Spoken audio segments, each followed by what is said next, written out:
Hi everybody, my name is Sean. And I'm going to try not to kick the mic. You should also tell them your name. I'm Robbie. And we are Bicker Brothers Gaming. We have been going now for About a month month. and a half, About a month. of solidly putting videos up on the interweb, just the internet, The interwebs. the YouTube for every day of the week for the past month Yep. and a half. We play games. We comment on those games, and then here we will review those games. And link in the description or wherever you're going to put it.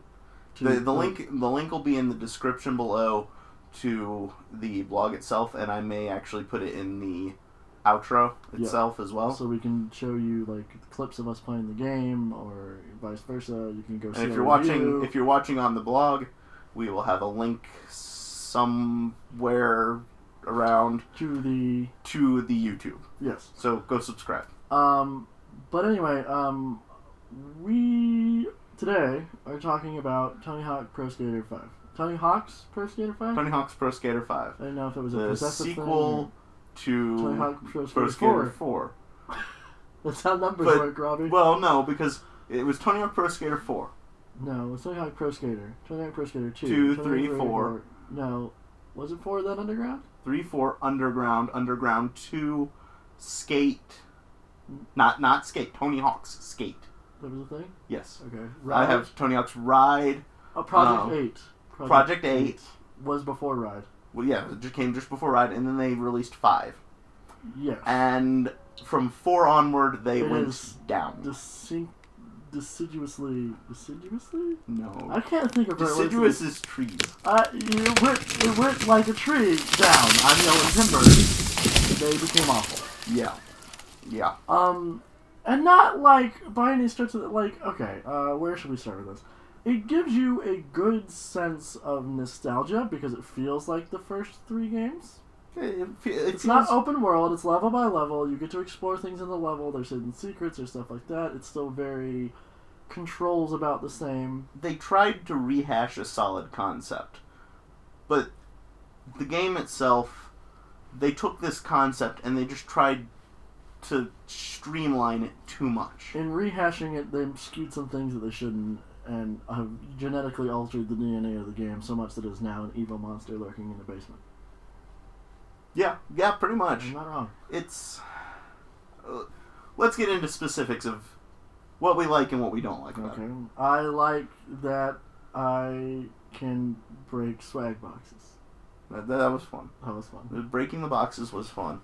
It was an objective. They retained the level objectives, doing certain things. I don't like the new mission format. No. For those of you who don't know, in order to progress in the game and to unlock new levels and new stuff, you have to do all these missions in the first level. But to advance, you have to meet the requirement of unlocking enough stars. And to unlock enough stars, you have to complete the challenges on a higher enough difficulty. Right. In other words, it's very... that they took that from like the later games where they were open world, where you had to go talk to this person and do a mission, but there's no person to talk to. Right. There's nobody else in the skate park. There's just a little objective marker that you go to and do your mission, or you could just go to it from the menu. Right. So it defeats the point of even having that. And these missions weren't like, fun objectives. There were a few that were really good, like kicking the balls out of the pool. That was cool. That was fun. Yeah. But then a lot of them were like, oh, we'll just do a combo for this long, or score this many points in a single combo. Yeah, or keep doing tricks so that your head doesn't explode. There is, and I'm just now realizing this too, there was no story. No, there was no story at all. It was just, you're in a skate park. Skate. Okay, you've unlocked the next skate park. Go skate. Go skate at it. Now, I will say some of the other levels were themed. There was like that Tiki Island area that was unlocked. cool. That was kind of neat, but there was no story to it. It was just like, oh, now you're in this area with this stuff going on. No story. My other big issue with this game was the levels all seemed very flat. Okay. It seemed like, okay, you have a big rectangular area with things in it. It was like all the levels, if you will allow me this indulgence. It was like all levels were made by someone who wanted to work for Tony Hawk in the beginning, and all they had access to was like the create your own skate park from like the earlier games. Kind of, yeah. It had that kind of feel to it, but it also had like everyone, like every level I went to felt like a skate park. Yeah. It didn't feel like, and that's one of the things I enjoyed about the older Tony Hawk, like 3 and 4, was they didn't feel like a skate park. They feel like, oh, you're on a cruise ship and you're skating. Or even well, and let's get into this. There's a level in Tony Hawk's Pro Skater 5 called School, which is a rehash of an episode of a level from the second one. And even in the second one, it felt like you were skating at a school. It didn't feel like you were like it felt a little skate parky in segments. Even the Game Boy version of that game felt it felt like you were actually at a school at a location. It didn't feel like this made it feel like they took that some back alley and put skate props in it. Yeah.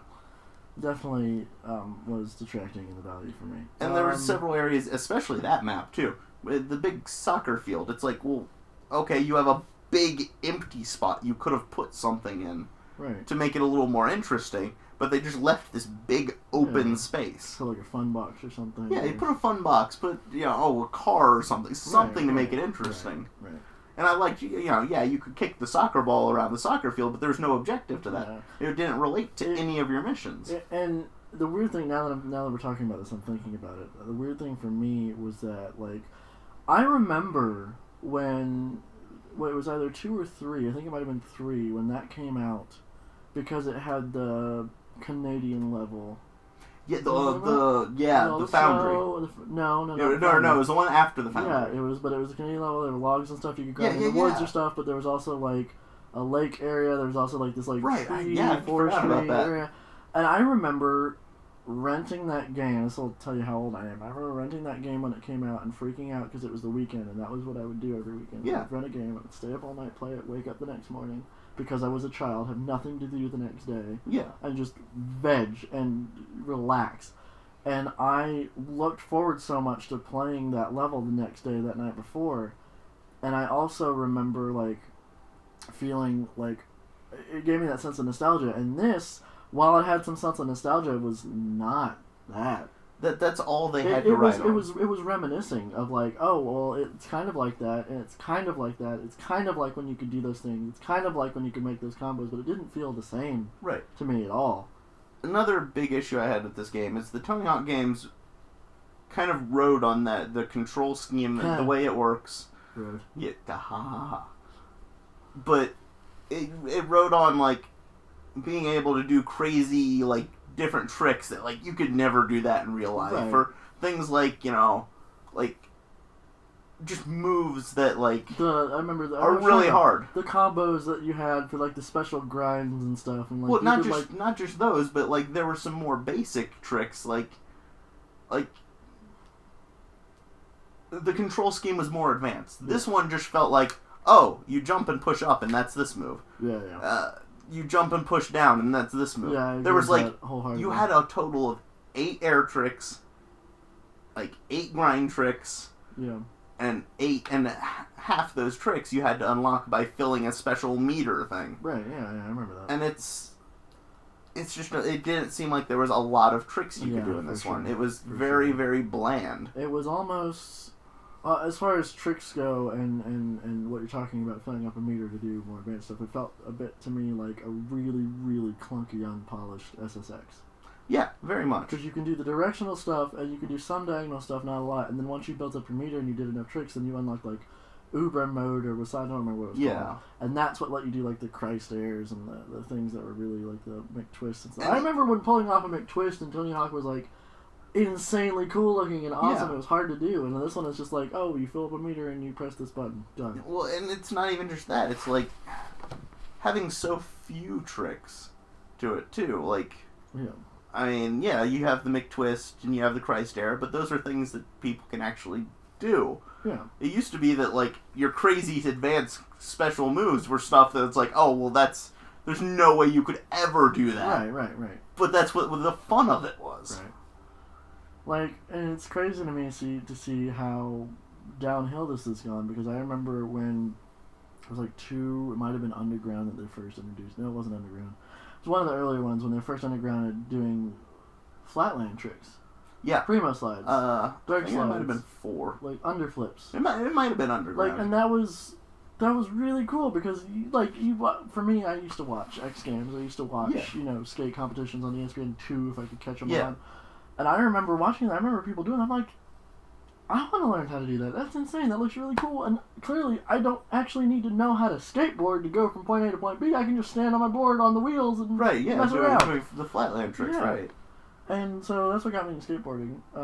And Tony Hawk definitely spurred that. I remember playing the first one, and that I will always remember that drop in and the big ramp in the warehouse. Oh, and yeah. the air over the half pipe. That was the coolest thing. And I was always trying to get it on the first try that you got enough air that you could break into the glass thing to get the secret tape that was above the half pipe. That you could do that, but it was very hard to do. And what I'm noticing now as we're talking about this, I know I've said that like 3 times in this review, but it's sad that we're getting this nostalgic over other Tony Hawk games. Right, and that's not Tony Hawk 5. That's how I wanted to feel about Tony Hawk 5. And it's just not there. It's half developed. It's incredibly buggy. We ran into many bugs while playing where, like, if you bailed, you would fall through the ground. If you turned wrong when you landed, you would fall into the ground. If you turned wrong when you landed, you would bail.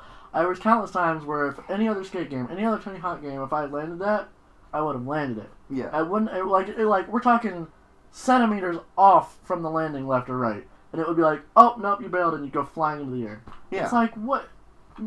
It gets frustrating. Right. Because it's like, I remember doing crazier things than this, and you're punishing me for being a wheel off in a landing spot. Makes no sense. Right. It's a game that it tried to play off nostalgia. It tried very hard, and it did. It had a little bit of the nostalgia going back to some of the old parks. Yeah. And seeing them rehashed, but they just weren't done well enough for that to be the game's entire basis. They weren't, so for me, in summation, I'm going to let you say your piece, but for me, I'm going to give it, if you don't care about the quality of your games and you play games purely for the sake of nostalgia and you think that you can grit your teeth and get through it like we did, and if you watch our video series of it, you will see that we tried our darndest to give it a good shot, and we got 4 videos in and we were like, no. We couldn't do it anymore. If you don't care about the quality of the games and you think you can best us and get past where we were, 2 out of 5. If you care about the quality of your games, 1 out of 5. Yeah. It's trash. And it upsets me that it's trash. It had such potential to be so good. Yeah, it really did. And I'll second that. 1 out of 5. It's just... They took a good concept. And they took bits into the ground. They took bits and pieces of what made their games good. But they left it behind. Hodged them together.